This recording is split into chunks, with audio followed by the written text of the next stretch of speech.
नमस्कार, स्वागत है आपका एबीपी गंगा में। मैं हूं अवधेश। दोपहर के 3 बज गए हैं। वक्त है उत्तर मांगे प्रदेश का। जातीय जनगणना का शोर कम होने के बजाय और ज्यादा बुलंद हो रहा है। कल विधानसभा में और आज नोएडा में सपा अध्यक्ष अखिलेश यादव ने जातीय जनगणना पर बीजेपी को घेरने का कोई मौका नहीं छोड़ा। अखिलेश ने संजय निषाद और आशीष पटेल को छुटभइये नेता तक कह डाला। लेकिन अखिलेश की चौतरफा घेराबंदी भी हो रही है। Deputy CM Keshav Prasad Maurya, OP Rajbhar और यहां तक कि मायावती ने भी एकजुट होकर अखिलेश पर प्रहार कर दिया है।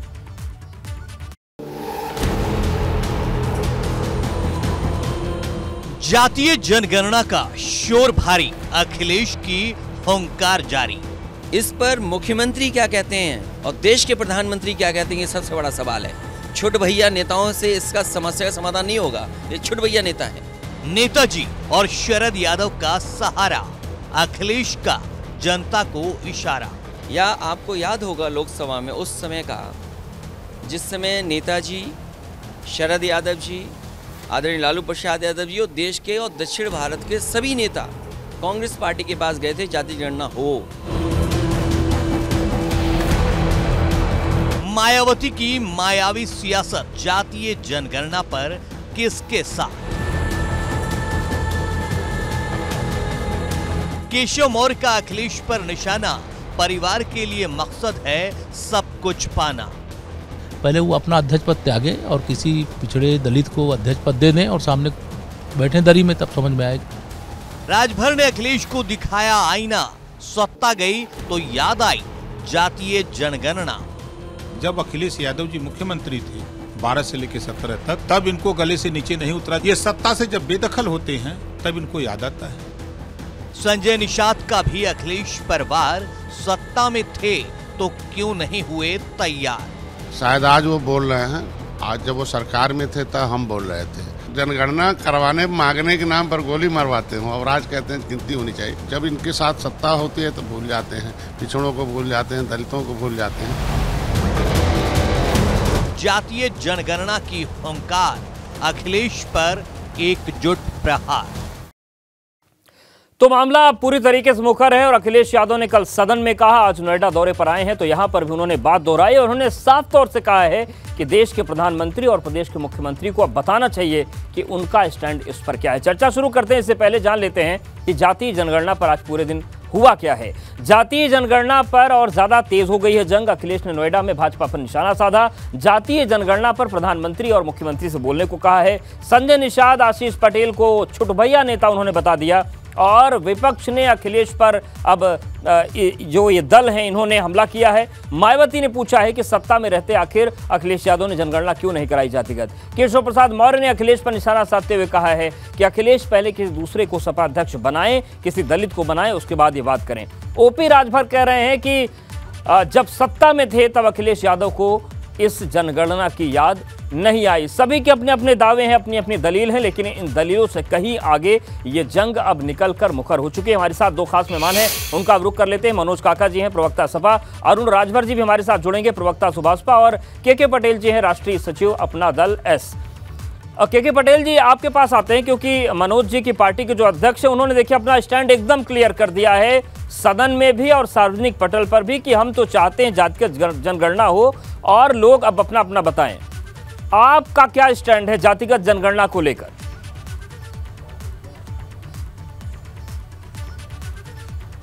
देखिए अवधेश जी, मैं बहुत स्पष्ट रूप से एक चीज़ आपको बता देना चाहता हूं। हमारी पार्टी के संस्थापक परम श्रद्धेय डॉक्टर सोनेलाल पटेल जी, जब उन्होंने इस पार्टी की स्थापना की जी, तो उनका पार्टी स्थापित करने का उद्देश्य ही था सामाजिक न्याय। और उसी बात को हमारी नेता बहन अनुप्रिया पटेल, जो हमारी पार्टी की राष्ट्रीय अध्यक्ष हैं, उसी एजेंडे पर आज भी पार्टी का नेतृत्व कर रही हैं जी। तो मैं आपको बहुत स्पष्ट रूप से कहना चाहूँगा कि इस देश में जो भी राजनीतिक दल या जो भी राजनेता अगर सामाजिक न्याय की बात करेगा, सामाजिक न्याय के लिए संघर्ष करने की भावना उसके हृदय में होगी जी, तो वो जाति जनगणना का सपोर्ट जरूर करेगा। और बात करने की बारी तो पटेल साहब आपकी है, क्योंकि आप जिस सरकार को सहयोग दे रहे हैं, जिस सरकार का आप हिस्सा हैं, उनका स्टैंड क्लियर होना बाकी है। तो क्या आपने बात की भाजपा से कि आप लोग भी जल्दी अपना स्टैंड क्लियर करिए जातीय जनगणना पर? बात तो आपको करनी, क्योंकि आप सरकार का हिस्सा है। देखिए जब भी अवसर आया है, चाहे वो लोकसभा में हो चाहे किसी सभा में हो, मतलब सड़क से लेके संसद तक हमारी नेता बहन अनुप्रिया पटेल जी ने जाति पटेल साहब, आपकी पार्टी समाजवादी पार्टी नहीं है जो अकेले किसी दम पर किसी मिशन को मुकाम तक पहुंचा दे। आप सहयोग में हैं, आपके पास 12-13 सीटें हैं। ऐसे में आपसे सवाल पूछ रहा हूं कि आपको बीजेपी को अपने साथ लाना पड़ेगा ना, इसलिए मैं कह रहा हूं कि आपने बात की या नहीं की? देखिए मैं वही आपसे बताना चाह रहा हूं, आप मुझे अवसर दीजिए कृपया बोलने का।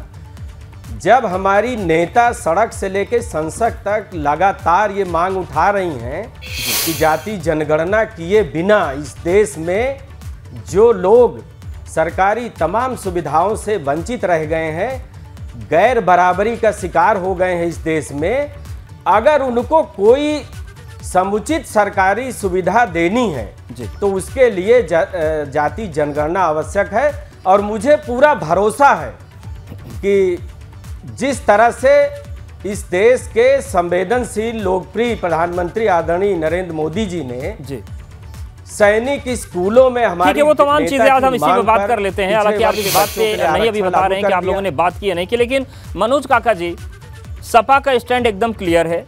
अखिलेश जी ने कल सदन में कहा और वहां पर सवाल भी दागे, आज नोएडा में उन्होंने कहा। लेकिन अब ये पूछा जा रहा है समाजवादी पार्टी से कि जब आप लोग सरकार में थे उस वक्त एक अच्छा मौका था जातिगत जनगणना करवाने का, तो उस वक्त सपा ने कदम क्यों नहीं उठाया?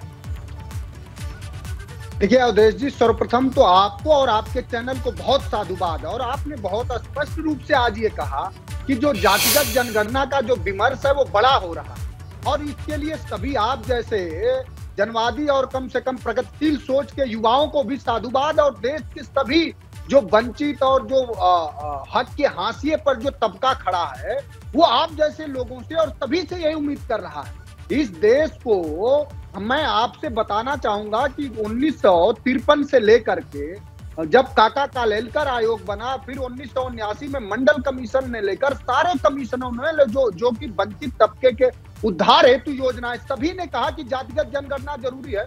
1931 के बाद से आज तक जातिगत जनगणना नहीं हुई, तो क्या जो लोग इस तरह का तर्क देते हैं कि जातिगत जनगणना से भेदभाव और बढ़ेगा, क्या उन लोगों से मैं पूछना चाहूंगा कि इन इतने सालों में लगभग अगर 1931 से देख लें तो ये कितने साल हो गए, लगभग 90 साल हो गए।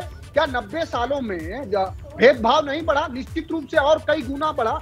और जब किसी समाज का, किसी तबके की आप संख्या नहीं जानेंगे तो आप कैसे ये सुनिश्चित कर पाएंगे कि उसके सशक्तिकरण के लिए या उसके विकास के लिए कौन से कितने संसाधनों की जरूरत होगी? विरोध में वही लोग हैं जो यथास्थिति बनाए रखना चाहते हैं, जो जानते हैं कि हजारों सालों से या आजादी के 75 वर्ष बाद भी उनके शोषण की, उनके उत्पीड़न की, और जो उन्होंने बड़े तबके का हक हर जगह संस्थान में, सरकार में, शिक्षा व्यवस्था में जो मार रखा है, वो जानते हैं कि जैसे जातिगत जनगणना होगी उनके शोषण की जो तस्वीर है वो बाहर आ जाएगी, उनका जो क्रूप चेहरा है वो बाहर आ जाएगा। जातिगत जनगणना पूरे दुनिया में आप देखेंगे सभी लोग अपने लोगों की संख्या, जो आपका सवाल है कि आपने उस समय क्यों नहीं मांग की? अब सेंसस तो केंद्र सरकार करवाती है। आप जान रहे 2011 में जब जातिगत जनगणना हो रही थी तो उस समय के तत्कालीन वित्त मंत्री स्वर्गीय प्रणव दा ने सदन को, जब नेताजी ने सवाल खड़ा किया, हमारे नेता ने सवाल खड़ा किया, तो आश्वस्त किया कि हम जातिगत जनगणना करा रहे हैं और उसके आंकड़े प्रकाशित करेंगे। लेकिन बाद में जातिगत जनगणना कराए जाने के बाद भी उसके आंकड़े इसलिए नहीं प्रकाशित किए गए, कुछ यथास्थितिवादी लोग जो थोड़े से लोग हैं और हर सरकार का, संस्थान का, सभी जगह पे कब्जा बनाए हुए हैं, उन लोगों ने चाहा कि ये तो बात खुल जाएगी कि हमारी संख्या मुट्ठी भर है और हमारे नहीं। लेकिन मनोज जी, सवाल इसलिए उठ रहा है उन लोगों ने कि जिस तरीके से आपके अध्यक्ष इस वक्त मुखर हैं, ये मुखरता 2012 से 17 के बीच क्यों नहीं उठी कि हम आसमान जमीन एक कर देंगे, लेकिन ये तो होना ही चाहिए, जिस तरीके से आज खुल के बोल रहे हैं आजकल वो? जी मैंने साफ कहा है आपसे कि एक बार हम लोगों के साथ धोखा हुआ, वो कांग्रेस ने किया। अब जब ये सवाल है जो आपको मैंने आंकड़े बताए और मैंने बताया कि किसने सदन को आश्वस्त किया। अगर आप सदन की कार्रवाई देखेंगे तो प्रणव दा ने ये कहा था कि हम जातिगत जनगणना का जो आंकड़ा है वो आ गया है, उसको हम प्रकाशित करेंगे। और 14 में फिर कांग्रेस की सरकार चली गई, कांग्रेस लटकाए रखी, तब से बीजेपी आ गई है। उसके बाद हमारी भी सरकार चली गई, लेकिन इस सवाल पर 9 तारीख को, विगत 9 तारीख को ही उत्तर प्रदेश के गाजीपुर की धरती से राष्ट्रीय अध्यक्ष जी ने ये ऐलान कर दिया है कि अब हम जातिगत जनगणना के सवाल पर बिल्कुल आगे बढ़ेंगे। मनोज जी आपके पास आते हैं, थोड़ा सा तकनीकी दिक्कत शायद होगी, लेकिन के पटेल जी सवाल ये है कि देखिए कल जब अखिलेश यादव सदन में बोल रहे थे, उस वार्तालाप में उन्होंने सुभाषपा अध्यक्ष से सीधा सवाल किया कि क्या आप जातिगत जनगणना चाहते हैं। उन्होंने कहा हम इसके साथ तो हैं। निषाद पार्टी के अध्यक्ष से भी उन्होंने सवाल किया, उन्होंने भी ये कहा कि हाँ इसके हम पक्ष में हैं। तो दो दल जो सरकार के हैं उन्होंने अपना स्टैंड क्लियर कर दिया। इसलिए मैं बार बार आपसे सवाल पूछ रहा हूं कि क्या आप जितने सरकार के सहयोगी दल हैं जो पिछड़ों का नेतृत्व करते हैं, अगर आप सभी मिलकर सरकार पर दबाव बनाएं तो ये लड़ाई थोड़ा और आसान हो जाएगी, सब मिलकर आगे बढ़ पाएंगे। तो क्या इस चीज़ के लिए आप लोग तैयार हैं कि जितने दल हैं जो पिछड़ों का, शोषितों का नेतृत्व कर रहे हैं वो सरकार से बात करेंगे जाकर एक साथ, कि इसको करवाइए आप? देखिए अवधेश जी, एक होता है वोट के लिए पिछड़ों की बात करना और एक होता है कि पार्टी का सिद्धांत ही हम दिल से अपनी भावनाओं से चाहते हैं कि जाति जनगणना हो। देखिए मैं एक दो उदाहरण आपको देना चाहूँगा। हमारी नेता हमेशा केवल जाति जनगणना ही नहीं, अलग पिछड़ों के लिए ओबीसी मंत्रालय का गठन हो, इस देश में गरीब का बेटा भी हाई कोर्ट और सुप्रीम कोर्ट में जज बन सके, उसके लिए हमारी नेता की हमेशा सड़क से लेकर संसद तक मांग रहती है कि अखिल भारतीय न्यायिक सेवा आयोग का गठन हो। और अभी आपने देखा, देखिए मैं अभी जब इसके पहले जब मैं बोल रहा था तो बात बीच में अधूरी रह गई थी जी।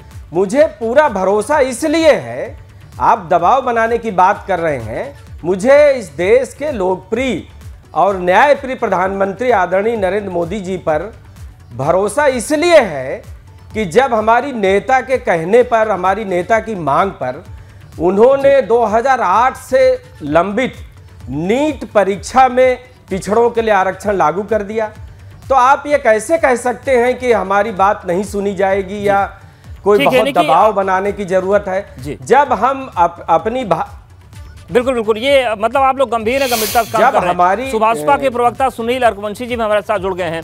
सुनील जी, जिस तरीके से कल पूरी बातचीत हुई, उस बातचीत में अखिलेश यादव ने कहा कि जातीय जनगणना होनी चाहिए, अन्य दल अपना स्पष्ट करे। तो क्या रास्ता है आगे का? क्योंकि ओपी राजभर जी ने भी कल अखिलेश यादव का साथ दिया, लेकिन ये लड़ाई आगे बढ़ेगी क्या? देखिए अवधेश जी, आज हम नई जातिगत जनगणना की मांग नहीं कर रहे। हमारे माननीय राष्ट्रीय अध्यक्ष श्री ओम प्रकाश राजभर जी जब से पार्टी बनी है तब से वो सड़क से लगाकर सदन तक जातिगत जनगणना की मांग को उठाने का काम कर रहे हैं। आज अखिलेश यादव जी उन्होंने जातिगत जनगणना की मांग को उठाने का काम किया।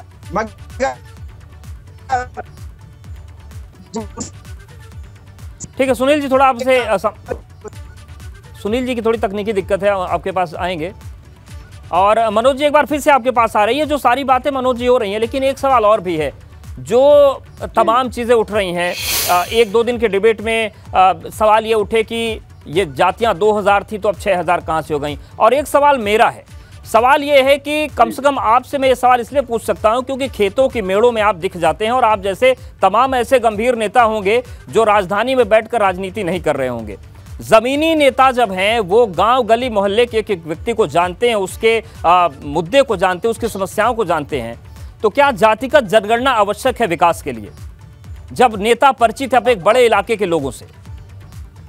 अवधेश भाई बहुत साधुवाद। हालांकि सार्वजनिक जीवन में व्यक्तिगत मान्यताएं बहुत और व्यक्तिगत चीजें बहुत मायने नहीं रखती, लेकिन आपसे इसलिए मैं जानना चाहूंगा कि जो हमसे आपसे पहले मैंने कहा कि काका कालेलकर आयोग 1953 से 55 मंडल कमीशन की आयोग ने सभी आयोगों ने, और ये दुनिया भर में, आप चाहे यूरोपीय कंट्री में चले जाइए, चाहे सबसे स्वस्थ लोकतंत्र तो अमेरिका का माना जाता है, वहां भी जाइए तो गणना होती है। और गणना इसलिए होती है कि जो हमारा कोर्ट ने भी कई अपने निर्णयों में, कोर्ट ने भी अपने निर्णय में ये मान चुका है कि जो गरीबी का जो कारण है, जो पिछड़ेपन का जो कारण है, वो निश्चित रूप से जाति व्यवस्था, कोर्ट ने भी ये कहा है। तो इसलिए उसके स्वरूप को जानना बहुत जरूरी है कि किन जातियों के लोग, ये तो जानना पड़ेगा ना कि किन जातियों के लोग आज भी नाला साफ करते हैं, किन जातियों के लोग सफाई कर रहे हैं, किन जातियों को ये निर्धारित किया गया है कि नहीं चमड़ा छिलने का काम तुम्हारा ही है, दूध बेचने का काम तुम्हारा है। जबकि प्रगतिशील सोच के समाज में तो सभी की समान मान्यताएं हैं।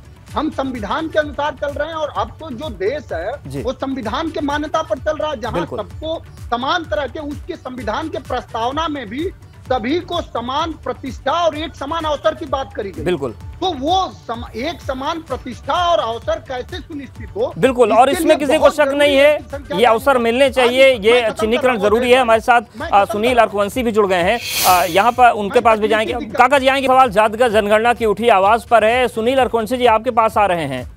भले ही आप सुभाषपा से हैं, के पटेल जी अपना दल से हैं, मनोज काका जी सपा से हैं, लेकिन जातिगत जनगणना को लेकर कोई मतभेद नहीं है। सब ये चाहते हैं कि जातिगत जनगणना होनी चाहिए, जरूरी है ये सर्वांगीण विकास के लिए, सबके विकास के लिए। फिर दिक्कत कहाँ आ रही है, क्यों नहीं हो पा रही है? नहीं, देखिए अवधेश जी, जातिगत जनगणना का तो पूरा समर्थन हमारे माननीय राष्ट्रीय अध्यक्ष जी करे, और उन्होंने सदन में भी कल कहा कि हम 100% चाहते हैं जातिगत जनगणना होनी चाहिए। और आज हमारी नई मांग नहीं है, हम तो जब से पार्टी बनाए हैं, जब से हम संघर्ष कर रहे हैं, तब से हम जातिगत जनगणना को लेकर सड़क पर काम कर रहे थे, और जब सदन में पहुंचे तब भी हम जातिगत जनगणना के बारे में बात कर रहे थे। मगर ठीक है अरकुवंशी जी, कुछ आपके नेटवर्क में दिक्कत है। के पटेल जी, जब सभी सहमत हैं तो दिक्कत कहाँ है? ये तो फिर काम शुरू होना चाहिए, देरी क्यों इसमें?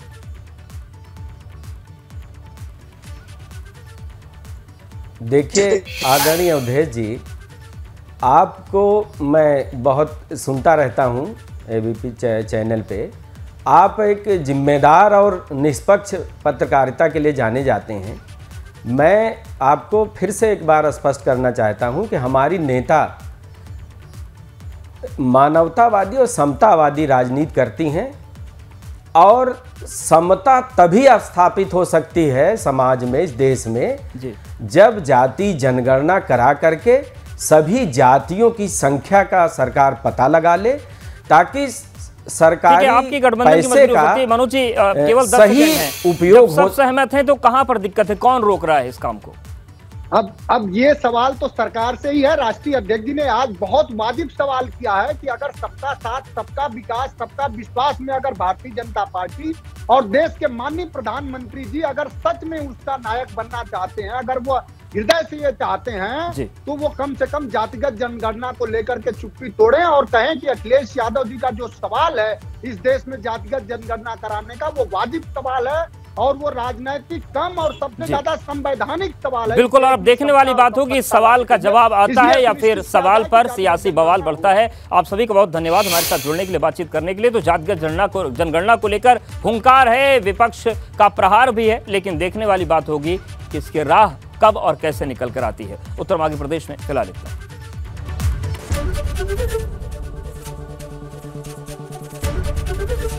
एबीपी गंगा, खबर आपकी, जुबान आपकी।